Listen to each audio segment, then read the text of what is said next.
Hello, friends. Greg Koukl here. Stand to Reason is the show. I'm your host, and I'm thankful that you're with me today. I spent virtually every solid ground in 2021 of focusing on trends in this country towards totalitarianism, inimical to Christian freedom, inimical to all freedoms, actually, but it's a particular concern for me, obviously, being a Christian when Christian freedoms are under attack. Now, I just realized it's probably not inimical to all freedom because totalitarianism always favored the ones in power. They had tremendous freedom, and it was the ones that were the naysayers or the underlings that had none or very little, or their freedom was curtailed. And we do see that in this culture today. If you have the right viewpoint and you hold, you're in the right crowd, so to speak, then there's no problem. You have the freedom to say anything you want, even if it deeply and profoundly offends other people, especially and particularly people on the political right, if you will, and Christians. With all of the concern about using language that bothers people.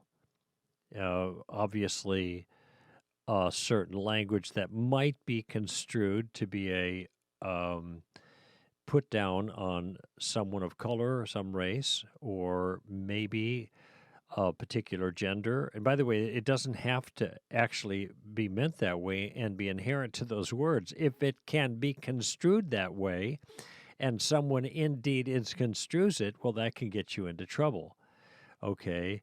But nobody seems to care at all about the way certain words that are near and dear to a Christian's heart are spoken. God's name, Jesus' name, things related to that. You can say whatever you want using religious terminology generic to Christianity, and no one's going to bat an eye. And if you raise an objection, you're not going to get a hearing. What this demonstrates is that sensitivity and people's feelings are not the issue. What sensitivity and people's feelings turn out to be is a way of enforcing one's own way. That is, there are ideologies that are in play here, and in order to get the ideologies affirmed and not contradicted, then appeals are made to being nice and being kind, etc., when no such, or being diverse,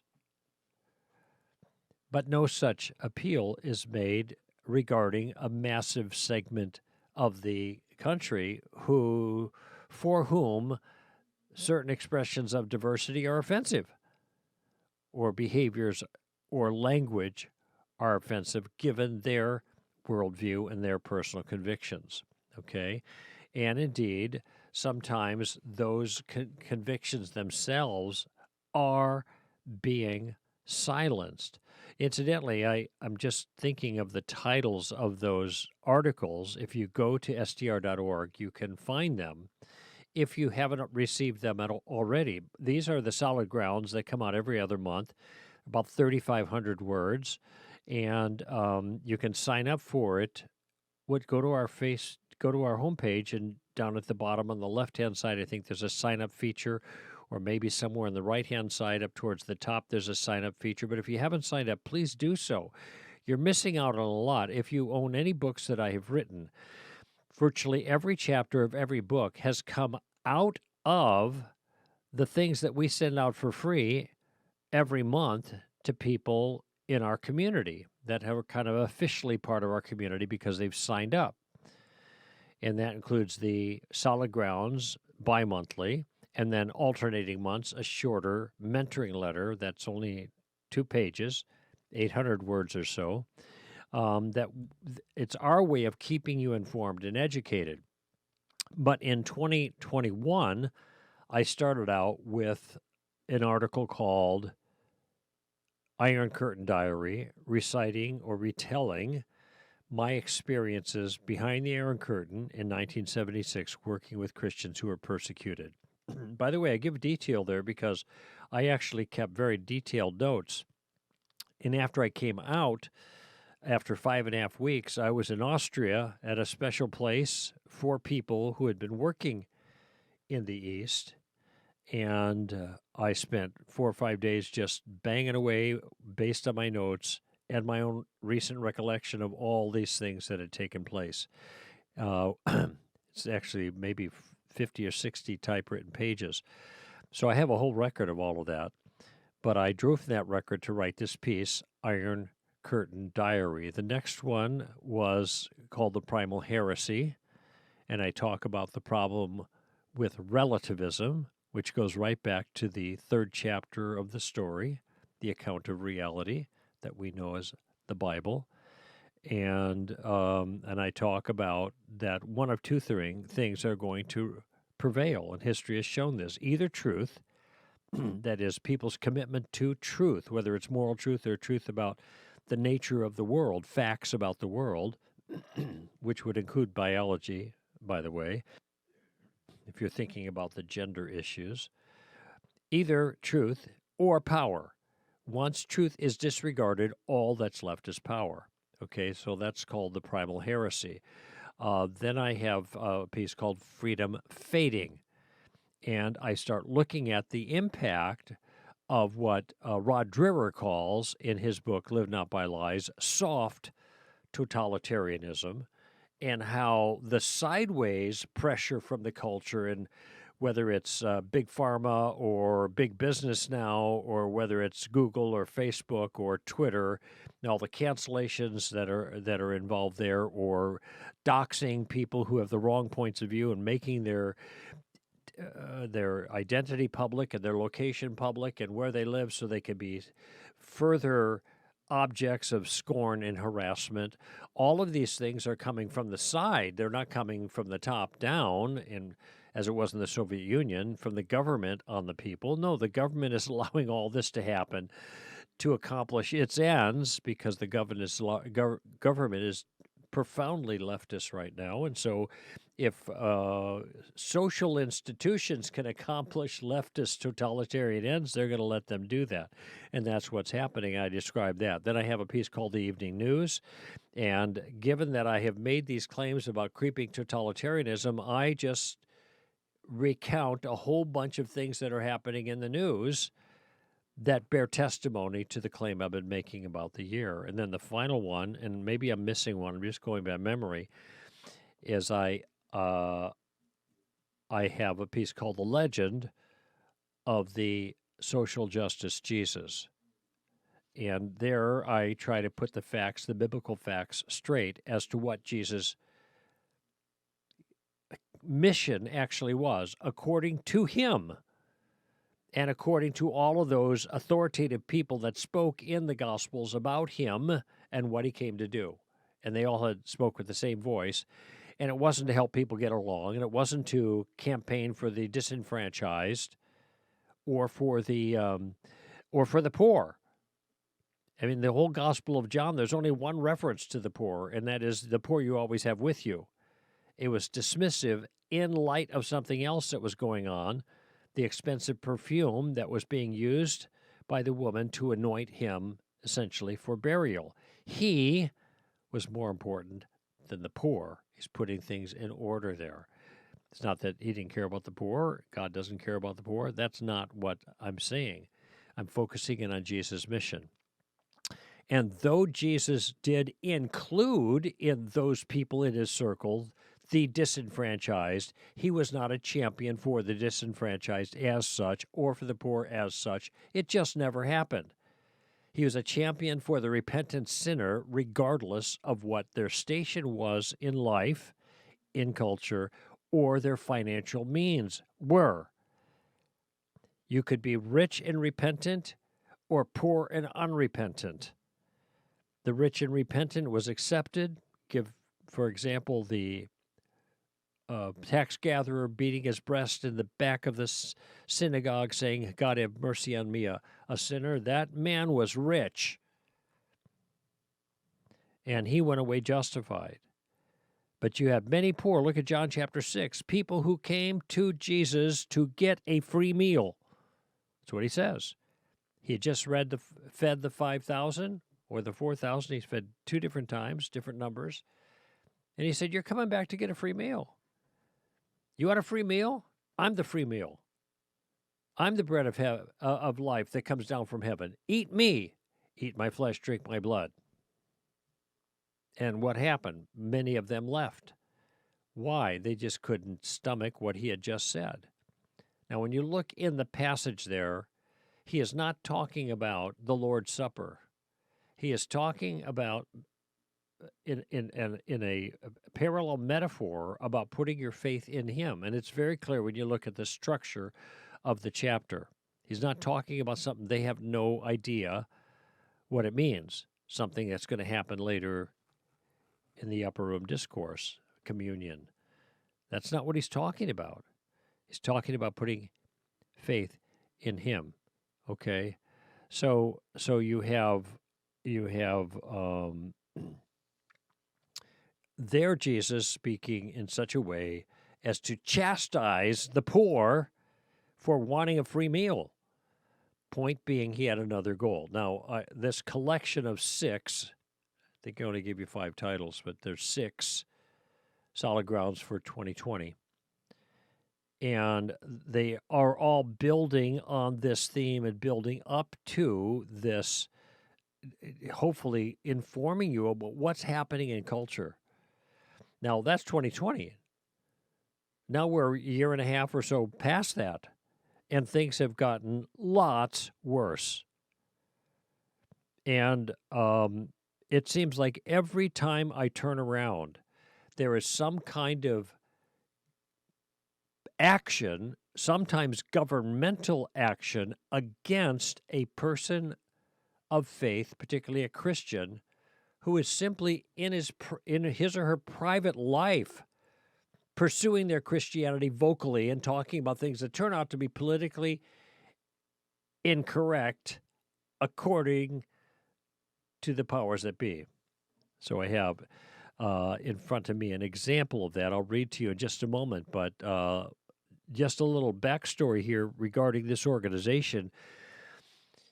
About 6 months ago, I spoke in Phoenix, I think it was, and there were a number of other presenters there, and one of them was Kelly Shackelford. I'd not met Kelly before, not even heard of him, but he is the maybe founder, but certainly the leader of First Liberty, which is an organization like the ADF, the Alliance for Defending Freedom, where you have the legal teams that do a defense of those whose religious free speech liberties are being violated. I don't know if it's all pro bono or whether they charge for their services in some case, but I'm glad they're there. And actually, ever since I heard Kelly's presentation that day, I sat in the gallery, and I usually do. I don't hide in the green room when I'm a presenter. When you got talent out there, like was there that day, or like always when we have events. I was just in an event on just a week ago, and Frank Turek and Natasha Crane were there. We were all doing this thing, and I sat in the gallery and listened to their presentations. They were great. I like to learn. So I'm listening to Kelly Shackelford give his presentation talking about First Liberty, which I'd never heard of until that day, and all the amazing things they were arguing before the Supreme Court and winning, which, by the way, one of them was the reversal of the Lemon case, 1973. Now, I'd never heard of it, but that was the case that made it unconstitutional to pray in school. And so they had ousted a football coach who had prayed on the field before games, and he lost his job. Well, it took him 8 years to get his job back again. But his case, defended by First Liberty, finally went to the Supreme Court, and they turned it all around. They canceled out Lemon. Now, a lot of schools don't know this, and they're still enforcing this principle. The guidelines that Lemon provided, Lemon is no longer in place. In any event, it was great hearing what they were doing, and my wife and I have been supporting First Liberty ever since. Partly it's for what they do, and also I never know when I'm going to need their help or the ADF's help or someone like them. Thank God for organizations like this that are doing this kind of work. And they are doing a great job. They're arguing before the Supreme Court, and they are winning lots of cases. There's a new case before them, and this is earlier this year. I want to read about it to you as an example, not just to, do a hat tip to Kelly Shackelford and First Liberty, but to give you an idea what's going on in the culture, because a lot of people don't realize this kind of stuff is happening, and it turns out it's happening lots everywhere because the secular culture is bold and emboldened to do these kinds of things. Now, this is a government action, that is a government agency, but it's happening in NGOs and big business as well, woke business. And it's not right when it happens anywhere, because we have a first liberty, which is the First Amendment, to protect our speech and our religious conduct. All right? Not just our freedom to go to a church. It isn't freedom to go to the church. It's a freedom to exercise our religion in the many ways that we do, and not just ours as Christians, anyone's religion. The title to this piece, and I'm going to read it to you, and this is a missive that came out of First Liberty. Georgia police officer is forced to quit his job over religious Facebook post. So reading from the piece here, 19-year-old Jacob, get the name here, Jacob, they made reference to him earlier. I guess they just had Jacob Kersey, Kersey, being defended now by First Liberty. 19-year-old Jacob Kersey began working for the police department last May. I guess it was the last year. He's excited to be an officer and serve the town of 12,000 near Savannah. He says everything was going well until he posted a brief message on Facebook. Okay, now, Facebook is where you have your personal presence, right?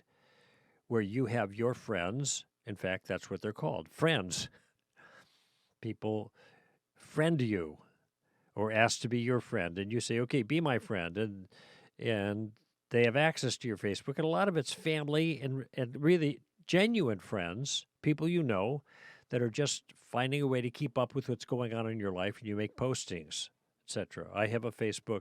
It's not exactly like that because I've got 20,000 people following, but I'm not really good at keeping up on that. I should be doing more, but nevertheless, Facebook, you know what it is. Okay? So he made a posting on his personal Facebook. Okay? Now remember, he's working for the police department. He's kind of a newbie. But here's what he posted. God designed marriage.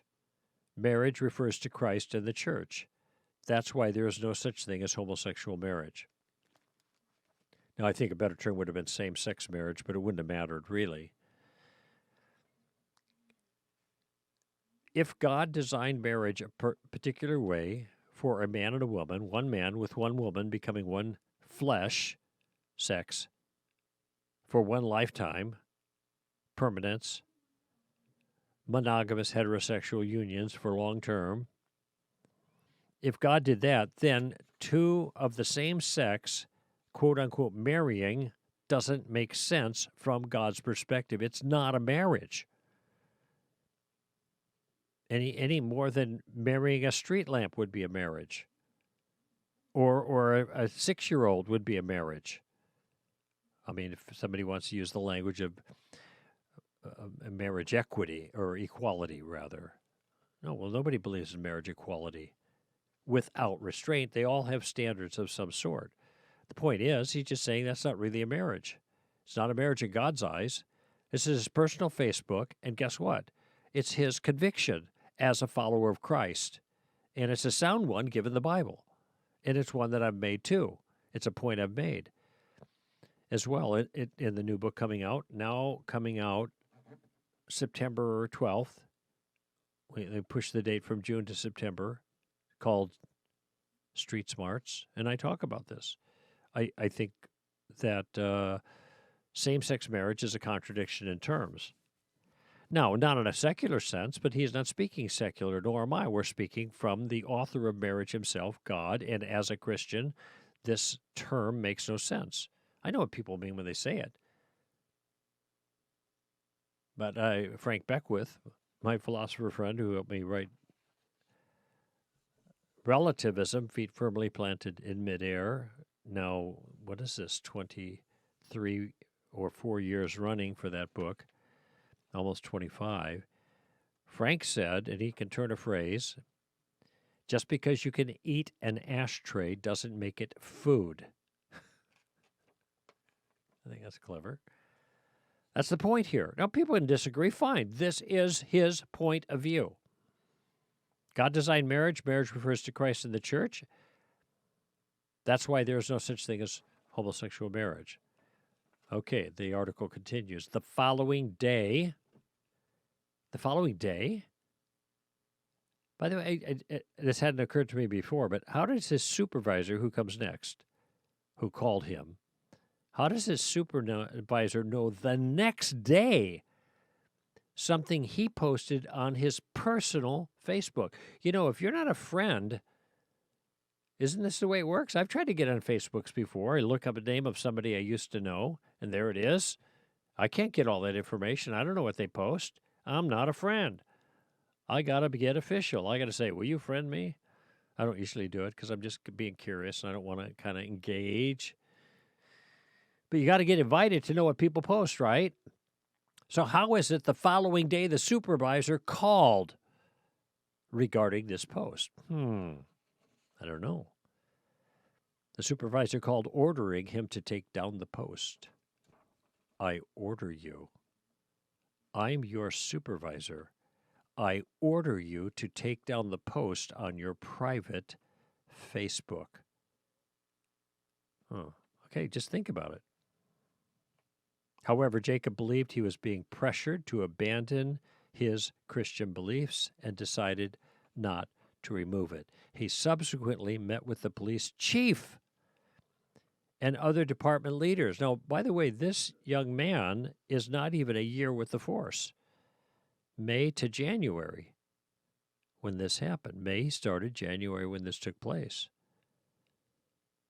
So, I mean, it would be easy for a young man like this, starting a new career for which he trained vigorously for. It's not easy to go through all that's required to be a police officer, to face up to the chain of command ahead of him that's demanding he do something they have no prerogative to require. Oh, well, they're the boss. They're the government. They're the police force. They're the chief. They're department leaders.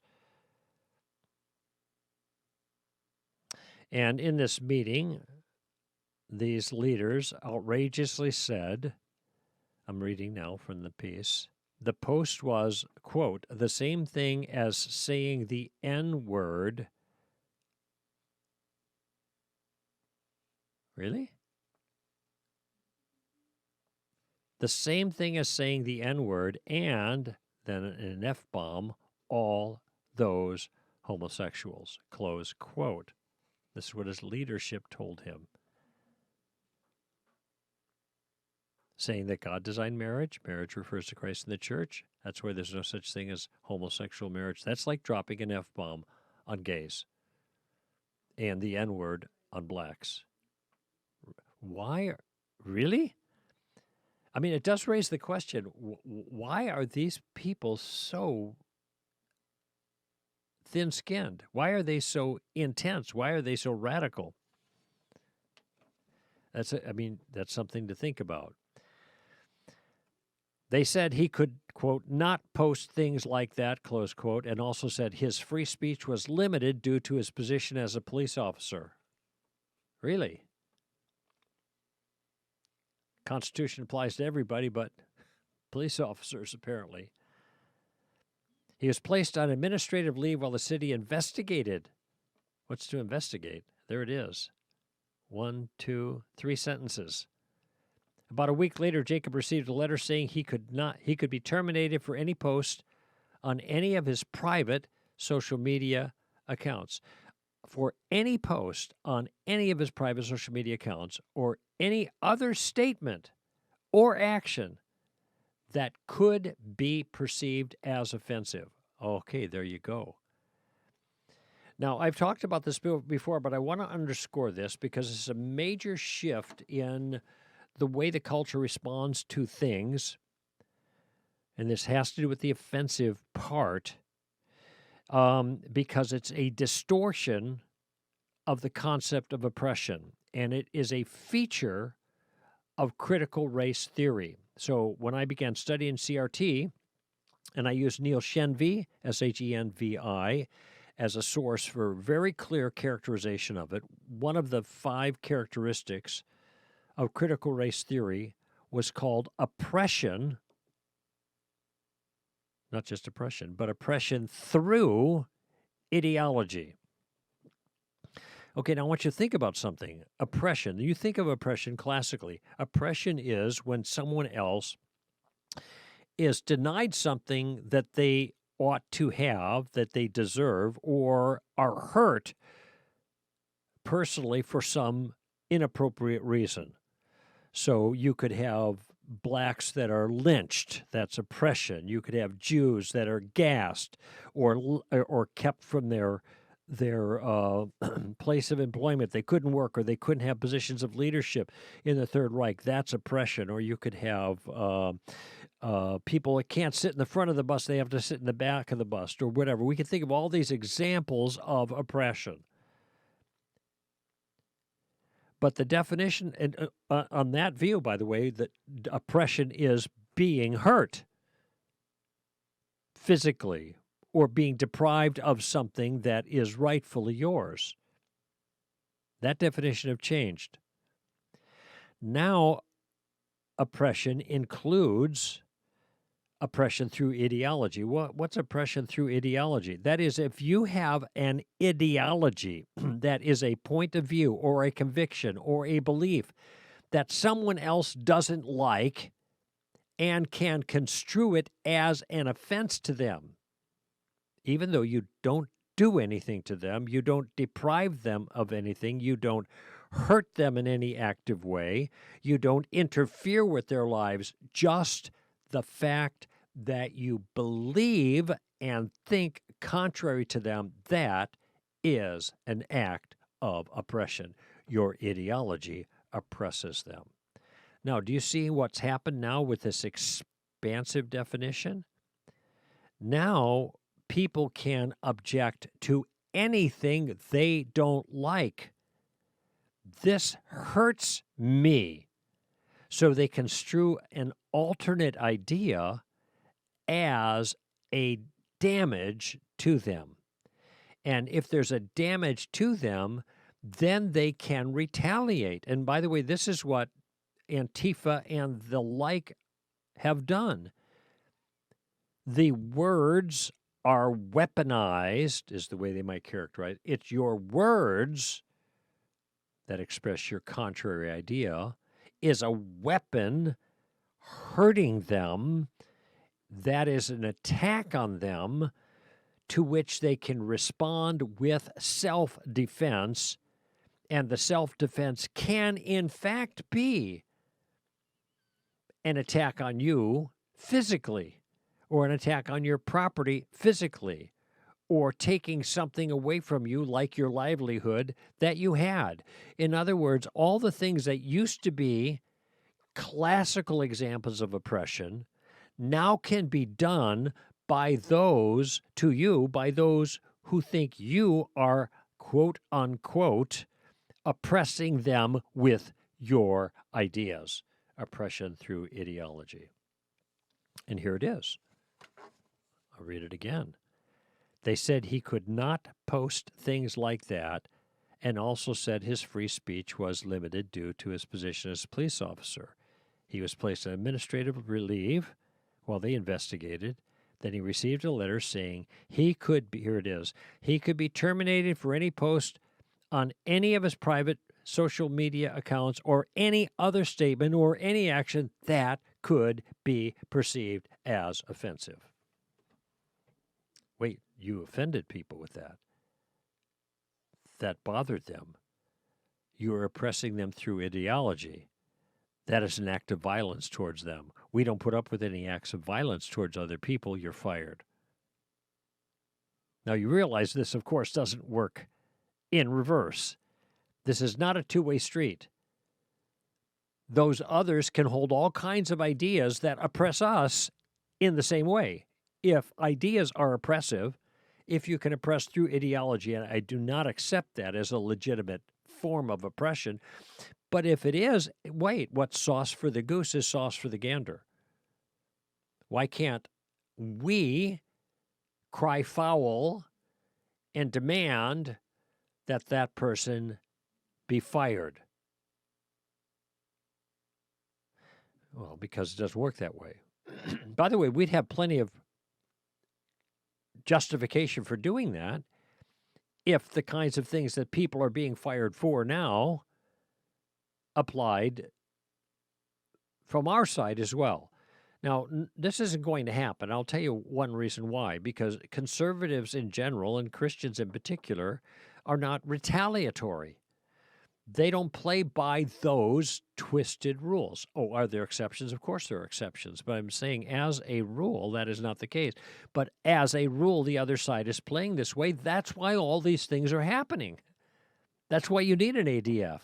That's why you need a First Liberty and other organizations like them, because you have to litigate to get your basic rights, or else you will be oppressed in the classical sense of the word, not just oppressed by their ideology. That's silly. Grow up. No, you will be oppressed by losing your job, which, by the way, is what happened. And I continue. Jacob realized he faced a choice: compromise his deeply held religious beliefs and the expression of them. In other words, he can still hold his belief, he just can't talk about it. He can't post it anywhere. He can't say anything about it. See, this is kind of the new version of the First Amendment. You can believe whatever you want. You just can't talk about it. You can't actually live as if it's the case. What do you mean, live as if it's the case? Well, are you demanding that I use the right pronouns according to a person's personal preference, even if they don't fit their sex? Yes, of course. Well, my conviction is that their mind doesn't determine what their sex is, and therefore the pronouns appropriate to them, but my observation of the nature of reality, and I know why reality is the way it is, because God made it that way. In fact, when Jesus addressed the issue of divorce and remarriage, you know how he started in his answer to the Pharisees? Have you not read? Have you not read? What are you guys reading? Pharisees, Sadducees, leaders of the Jewish people, what are you reading? Have you not read that in the beginning God made them male and female? Notice how when Jesus answers a question about divorce and remarriage, he goes back to the foundation of marriage, and the foundation of marriage starts with binary sexuality, male and female, right? So, let's see. Our beliefs regarding these things are not only grounded in reality, but we understand that reality is the way it is because God made it that way. So we are being told we could believe what we want to believe, but we can't say what we want to say, and we can't live in a way that's consistent with that conviction, because if we live that way and use the wrong pronouns, we are misgendering, and we could be subject and many are, to disciplinary action. As Jacob was, he was forced to choose between his faith and the job he loved. He had no choice but to resign. And they continue, beyond being outrageous and dystopian, the city's actions are illegal. Whatever happened to the 1964 Civil Rights Act? Is that still on the books? This landmark legislation that was meant to restore appropriate civil rights, principally to blacks, although it was much more expansive than that because it included religion, etc. Because blacks had been oppressed, denied their rights. And so this Civil Rights Act said you can't do that based on color or religion, which it seems to me that's embedded in the religion part is embedded in the First Amendment. But okay, just to underscore and to solidify this, we'll say it again. Okay, whatever happened to that? Federal law prevents Americans from being punished by their employers for expressing their religious beliefs. The law is clear. Employers cannot retaliate against employees because of their religious beliefs and practices.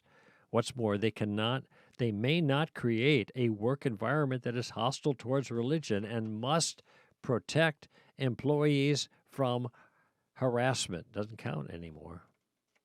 What the city and police did is wrong. It violates the Constitution. They owe Jacob a public apology and should take action to adopt policies that recognize the free speech and the free exercise rights of their employees, which takes me back to the details that the article actually started with, and that is that first, Liberty is defending Jacob Kersey. The attorneys actually sent a letter this week to the Port Wentworth Police Department. It's part of the press release here, but I don't even know where Port Wentworth is, but shame on those people. Not the people, but the police department. The people of Port Wentworth, I guarantee you, are fine people. These are people in power that are doing this. And what happens when they do this to Jacob Kersey? All the other people who don't agree with it, agree with this policy, and think that was wrong, shut up, because they don't want to lose their job either.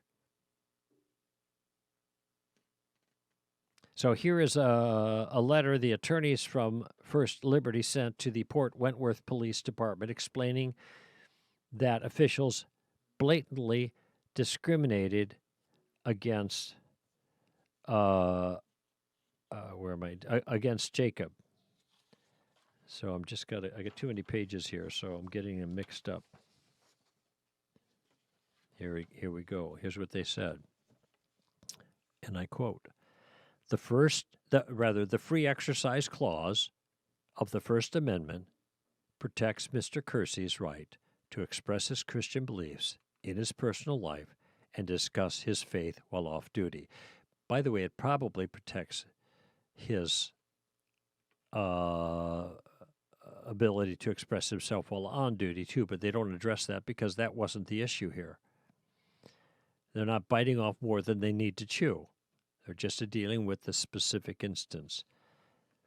The Free Exercise Clause does not permit the state to confine religious speech to whispers or banish it to broom closets. If it did, the exercise of one's religion would not be free at all. The department's actions send a message to Christians who hold traditional biblical beliefs about marriage that they are unwelcome as police officers or city employees, close quote. Well put. And then the article finishes by saying we're asking the city and the police department to issue a public statement committing to respect the First Amendment rights of its officers. By the way, Do you realize what's being requested here? We just want you to publicly say you honor the Constitution. That would be nice. Since you're not doing that, can you start doing it and please say that you're going to do that? Issue a public statement committing to respect the First Amendment rights of its officers and to announce an official change of policy that's fully consistent with the First Amendment. Right? By the way, this is just one example. It's just one example. I get notes on these kinds of things all the time. People send me press releases, or I get stuff like this from ADF or from Kelly Shackelford's First Liberty or whatever. These people are working hard to protect what ought to be safe from challenge or harassment.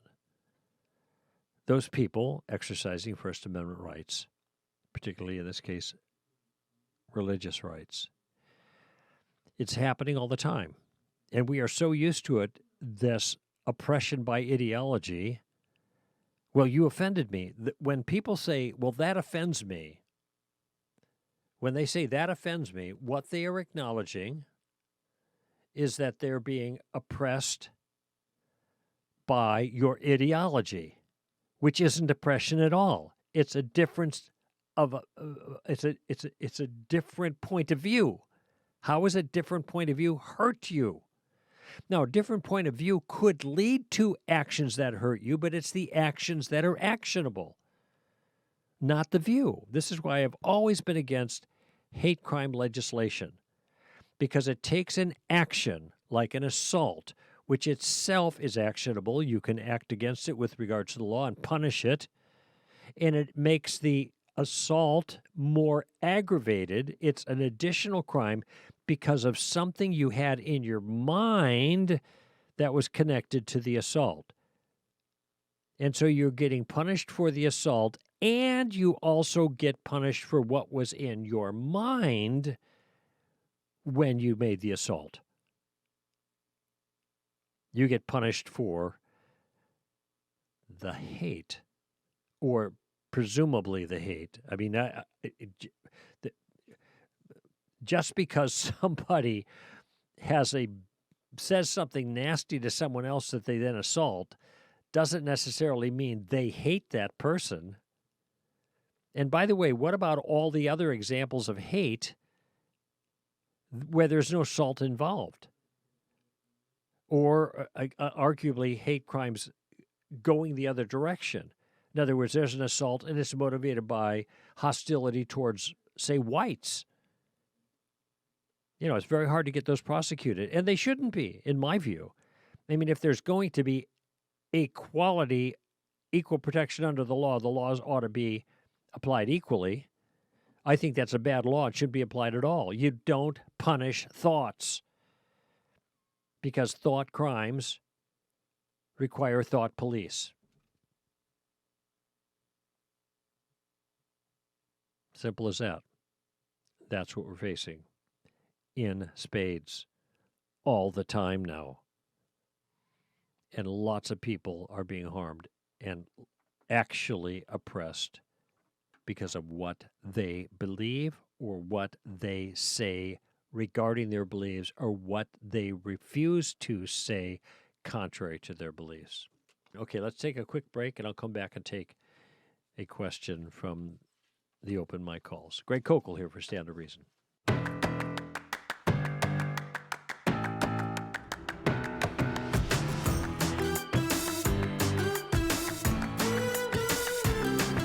All right, back at you here, Greg Koukl, giving you a piece of my mind today, and give you a big chunk of it here, almost the whole hour, talking about the same thing. Time went fast on that issue, but it's really an important issue, and this is something we're going to be facing for a long time, in my view.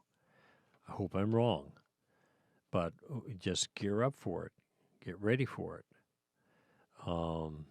Let's take an open mic call. We have one here from Tom Pointner that has to do with free will and love. Let's see what he has to say, Tom. Hello, Greg. Love what you do, and I'm a big fan, but I knew it had to happen at some point. After 20 fateful years of agreeing with pretty much everything I've heard you say, I finally disagree with you on something. On the November 7th episode of the STR Ask podcast, the question came up on the nature of free will in heaven. The issue was framed around the assumption that you need a free will to love God, as he would presumably want to be loved, free of compulsion.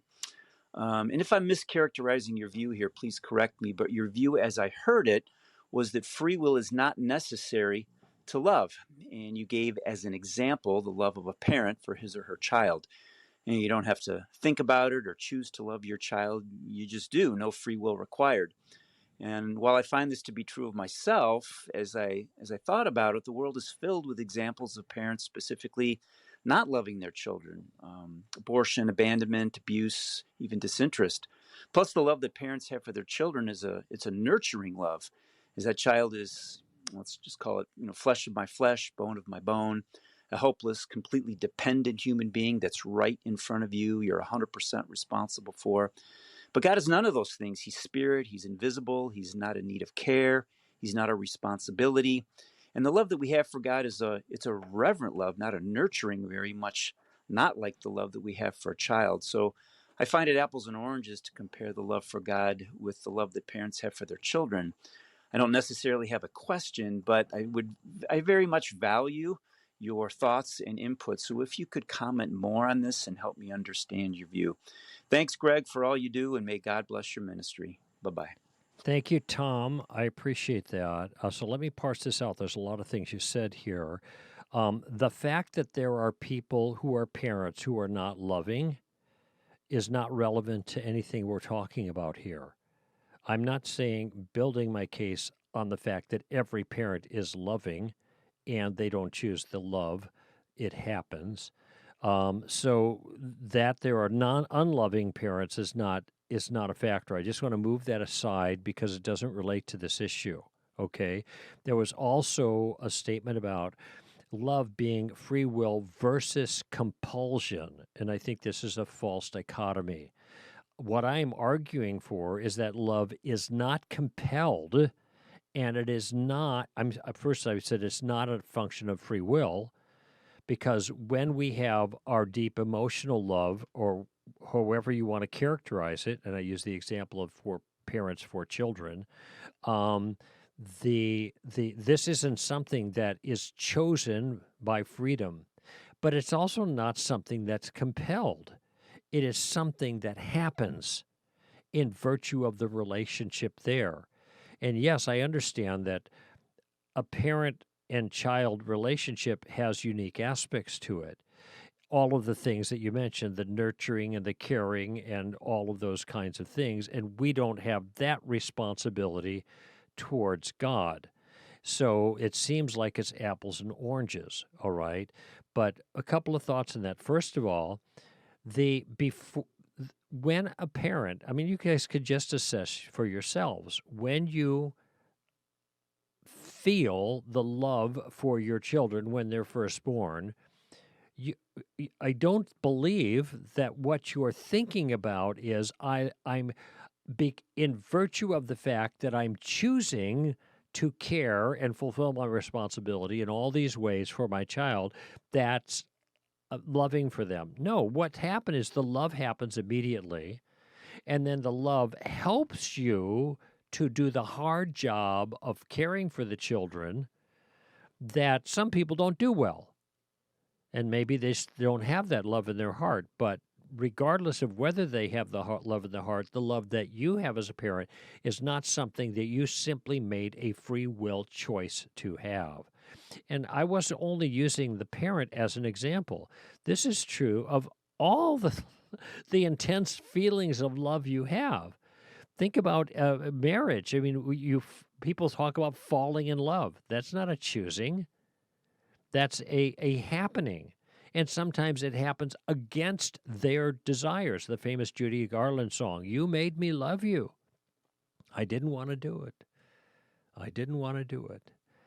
That's a song to Clark Gable. But the point is, it's an acknowledgement. People fall into illicit relationships, and I'm not saying it's good, but they could choose to not do that. But the feelings and emotions happen to them.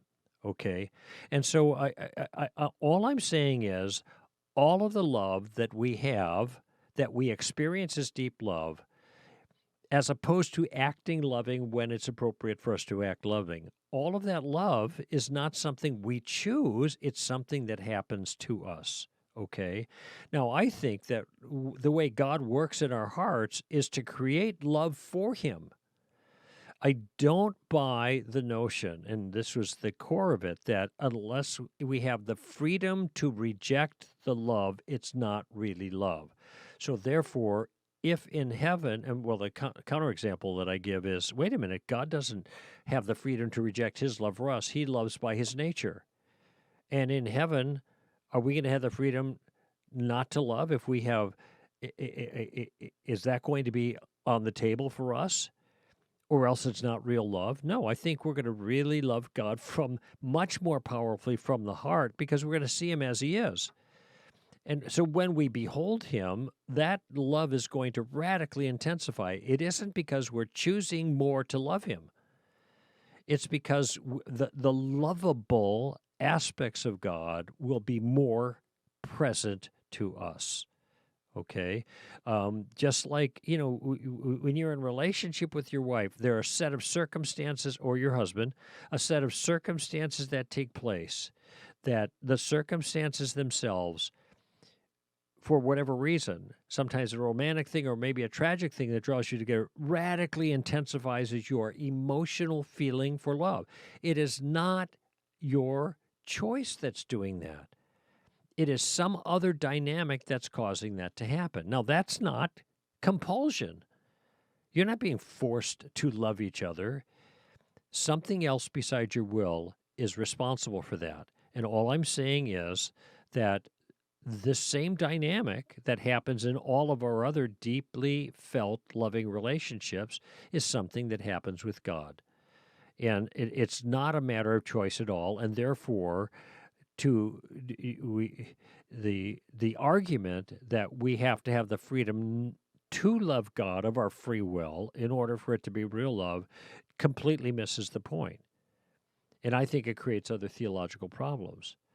Like I said, God can't be loving, and what happens in heaven? Well, we're going to always choose to love God? No, it's not a choice. We're going to be in love with God. And we're going to be in love with God in the most profound way that we have ever been in love with anyone, because in His case, His excellencies obviously surpass everybody else's, and it's the excellencies that invoke this sense of affection or deeper love that we'll have with our friends. We are close to friends. We engage in relationship, and it's the dynamic of the relationship that produces a sense of love in friendships over time. It's that dynamic. And if there are excellencies that are involved, whether they be aesthetic excellencies like beauty, or moral excellencies like kindness, and each of these things have a factor. That's why you have love at first sight, right? You have a powerful emotional reaction based on something you see visibly. Now, that's not very deep. It's not very durable in many cases. Other things happen, and you realize humans are real humans, and that takes the shine off. But I just want you to see the dynamic. That is a genuine feeling of emotional attachment based on something happening to us, not on a choice we're making.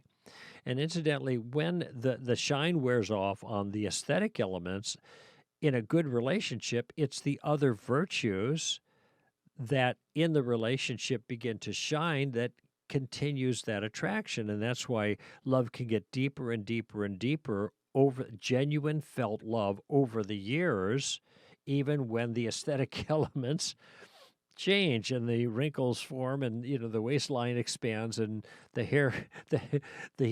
hairline recedes, and all that other stuff. All right, but none of these things are choices. These are all things that the quality of the nature of the relationship of the persons involved have an impact on the feeling. So I'm standing behind my point, and I was only using parenthood as one example, that the kind of love, rich love, that we want to have for God is not the kind of thing we choose to have. It's not a function of our free will. It's a function of something else that happens to us. And God may be more responsible for that happening to us than a lot of people think. Something to think about. Greg Koukl here, Stand to Reason. Give them heaven, friends. Bye-bye now.